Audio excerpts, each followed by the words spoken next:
So Meghan needed her, but once she didn't, even the smallest thing, gone. We've seen how many times that she gets rid of Harry as well when she doesn't want him around.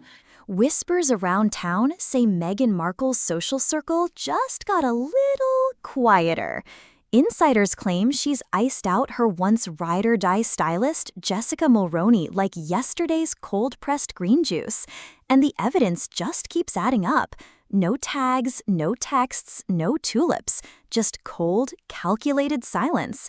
And now, Tyler Perry, the billionaire BFF who once gave her the Hollywood golden parachute, is facing serious allegations. So is Meghan about to ghost another one of her forever friends? Once upon a paparazzi flash, Meghan and Jessica were the toast of two nations, the Duchess and her Canadian couture confidant. From royal fittings to lavish getaways, they weren't just friends, they were fashion soulmates. Jess was the woman behind the tiara. She wasn't just steaming hems, she was soothing nerves. They shared more than secrets. They shared strategy. Until, suddenly, they didn't. She almost pretended to her. She gaslit her into thinking everything's going to be fine. She sent her some flowers. She sent her a card. But I always knew, Angela, there was no return. Meghan Markle had decided to ghost Jessica Mulroney. Things started unraveling quietly. A missed post here, a subtle unfollow there, and then silence. No birthday wishes, no more my person captions, just recycled affirmations and cryptic quotes on Jessica's Instagram like, you lose love, you lose friends, you lose pieces of yourself. Honey, we got the message.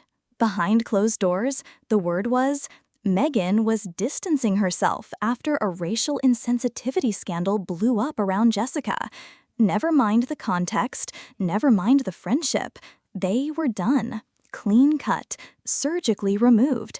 All that remained was a wilted bouquet and a thank you note signed MM. Jess's professional opportunities have been reduced to selling subscriber-only content to her Instagram followers.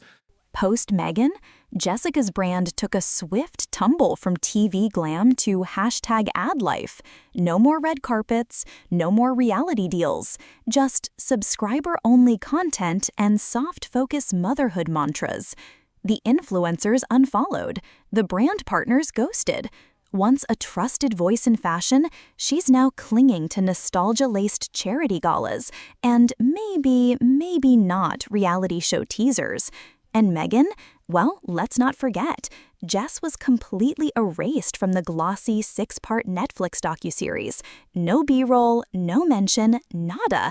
It's as if she never existed. If that isn't reputation obliteration in the House of Sussex, I don't know what is. But it's all about what she feels about everyone, and you're wiped out totally, quickly, instantly, because you mean nothing anymore. But Meghan doesn't just walk away. She trades up. Enter Tyler Perry, billionaire, mogul, private jet provider, emergency LA hideaway host.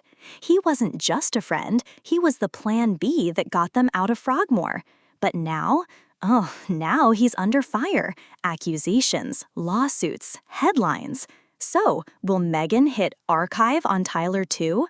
Because when loyalty clashes with optics, our Duchess of Curation tends to go with the algorithm. And let's be real, Tyler Perry's utility has an expiration date, especially when it threatens to ruin the hashtag archetypes. Public sentiment? Oh, it's shifted. The fans are jaded, the memes are biting, and the press? They've stopped asking, is Meghan okay? And started wondering, who's next? Her friend count is dwindling faster than her Spotify ranking. Even former allies in the media have gone quiet. No more A-list gushing, no more trailblazing couple headlines. When the Hollywood Reporter starts questioning your inner circle, it's not gossip, it's a signal. Meghan's once pristine narrative is showing wear and tear, and people are catching on. Let's talk money. And baby, it's not giving billionaire. Spotify pulled the plug. Netflix's patience is thin. Archewell is hemorrhaging goodwill. They've let go of staff, PR firms, nannies, and let's not forget the Montecito Mansion's price tag. That mortgage doesn't pay itself in vibes and vision boards. Being a brand without brand partners, not so fun, especially when you've made a career of burning bridges, not building them. Meghan and Harry have expensive taste, but at some point, the taste starts costing more than the label's worth. They're 40-year-olds. They're not young royals. Well, and they're different. They're different now. The vibe is different. Faster around Montecito say the mood has shifted. The smiles, Instagram perfect, but stiff. The hand-holding, more PR synergy than soulmates. Insiders say Harry and Meghan feel it too. Spotify dumped archetypes, their Netflix deal is stalling, and Invictus buzz just isn't breaking through. Then came the pivot.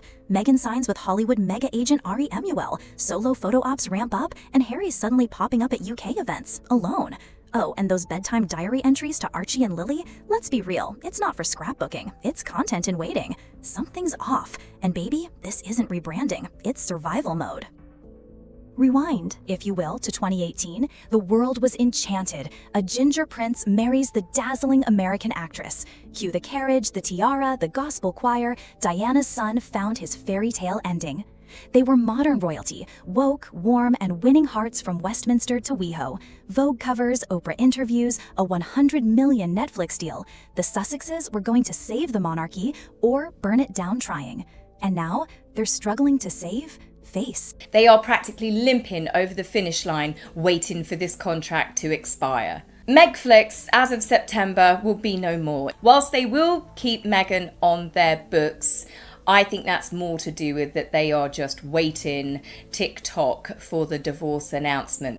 But behind the castle gates, or rather the wrought iron of their Montecito mansion, things weren't quite so glossy.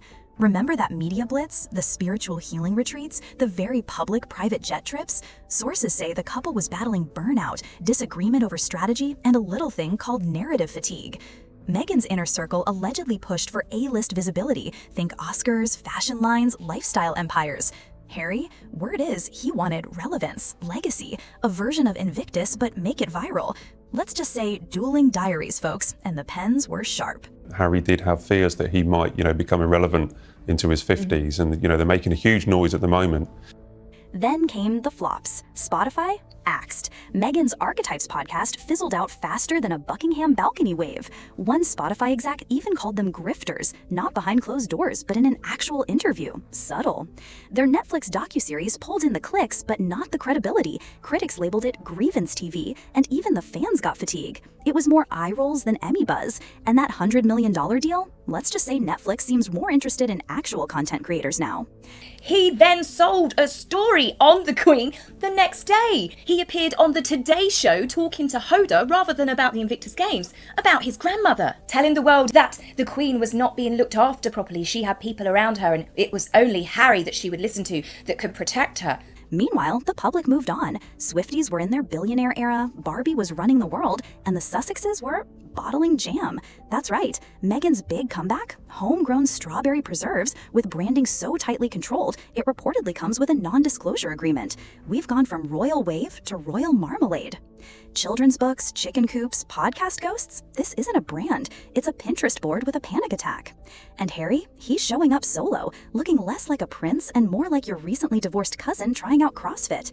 The hairline's on a farewell tour, and let's be honest, the only thing receding faster is the bank account. Private jets, Montecito security, and a mortgage that screams, please keep streaming, all while the deals dry up and the goodwill runs out. Once upon a time, they were Sussex Royal. Now, just H&M, high drama, low ROI. The crown was heavy, but irrelevance, that's crushing.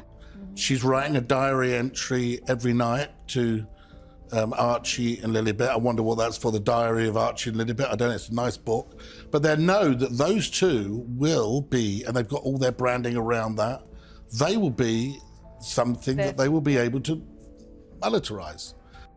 So, what's a decrowned Duchess to do? Reinvent, darling. Cue the glam squad. Meghan's suddenly doing solo appearances again. Heels higher, brows snatched, talking points tighter. Rumors swirl of private meetings with LA producers and a possible return to the screen. A cameo in Suits the next gen? Don't rule it out. And Harry? He's been sniffing around London, flashing smiles, whispering reconciliation to palace insiders. Not for love, oh no, for legacy, for leverage, for inheritance. They're not folding, they're repositioning. And in Hollywood, that's not survival, it's sport. Like, we're dealing with what, they're not apart, but, we're dealing with an Andy and Fergie post-separation. Now here's the real royal scandal, cash. The $14 million Montecito mansion doesn't clean itself. Private security? That's not cheap when you're suing tabloids and dodging drones. PR firms, legal retainers, nanny salaries, and let's not even start on wardrobe budgets fit for a duchess who doesn't duchess. And with no new mega deals on the books and old ones fizzling out, the pressure is real. This isn't palace protocol, it's West Coast capitalism, and baby, it bites. Rebel running or just done? Remember when they were the dazzling duo of defiance, the freedom flight to Montecito, Oprah, Netflix, Spotify, a promise of media domination and philanthropy at scale? Meghan was going to be the mogul, Harry the humanitarian, a fresh power couple reinventing royalty. That was the story at least, but honey, that fairy tale, the gloss is long gone. Harry's going to be a philanthropist, Meghan's going to be an entrepreneur. And now we have it even more dividing. As a couple, I think, are looking at two very, very different futures. It started subtly, little tensions on camera, increasingly separate PR strategies. Last year, it was already clear. He's doing philanthropy, she's going full entrepreneur. But now, the divide looks deeper. Fast forward to Harry in Africa, reenacting his mother's landmine walk, while Meghan's dead silent post-July 4th. No photo ops, no statements, just carefully orchestrated reposts from diehard fans hoping for a royal retweet. You can practically hear the Montecito team scrambling behind closed doors. The silence of Meghan Markle since July 4th has been wild because she should be on social media. Like, what's Harry's answer to the professional freefall? Apparently a solo journey to Africa. He's mingling with his so-called second family, not returning messages, not FaceTiming home. Meghan, nowhere to be seen. He's extending olive branches to his royal relatives, sharing his personal diary so they don't clash on dates. Alone, just his diary, not theirs, not a couple's move, a Harry move. And Meghan, she's staying silent, letting Harry do the royal groveling while she plots her next act, likely solo. Harry's olive branch means nothing. When you're married, Harry, your olive branch means nothing. And oh, the public reaction. That reconciliation op-ed in the Telegraph ratioed into oblivion. People aren't buying it. 5 years of lawsuits, accusations, and scorched earth interviews don't vanish with a calendar sync. And Meghan's lack of presence is speaking louder than any podcast episode. Her entire PR game right now repastes from fans fishing for attention. It's low energy, low strategy, and it reeks of panic. The once fascinated public has shifted to fatigue. Let's get real. Montecito is expensive. The palace may be land-rich, but Meghan wanted cash flow and fast. Harry, bless him, doesn't have the funds. The royal family isn't handing out blank checks, and without Netflix paying top dollar, those mortgages, PR firms, and glam squads don't fund themselves. And now Harry wants to be a full-time philanthropist without the cash to bankroll it. Meanwhile, Meghan's stuck holding the brand bag. And let's be honest, she was never built for budget living. So what happens when the dream home becomes a gilded cage? When the cash runs low and the partnerships start looking more transactional than romantic? Insiders are murmuring, Harry is pivoting, Meghan is plotting. They're no longer moving as one. The man who once vowed to protect her at all costs is now sharing personal schedules with the royal family, alone. And she's nowhere near his diary or his olive branch. He's not folding, he's playing his hand. And Meghan, she's figuring out how to play hers before the whole house of cards comes crashing down.